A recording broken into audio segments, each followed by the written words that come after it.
तहरीक इंसाफ का पाकिस्तान को बदनाम करने का एक और प्रोपेगेंडा बारी तरह नाकाम। तहरीक इंसाफ का बदहवासी में पाकिस्तान को बदनाम करने का एक और प्रोपेगेंडा बारी तरह नाकाम हो गया। सियासी मकासद के हुसूल के लिए पाकिस्तान को बुरा मुल्क साबित करने की साजिश की जा रही थी।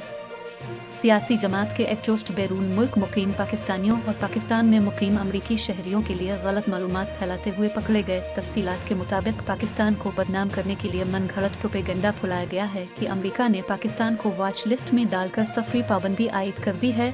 अमरीकी स्टेट डिपार्टमेंट ने झूठ की कली खोलते हुए कहा है कि हम इस जाली सफरी वार्निंग से बखूबी आगाह हैं।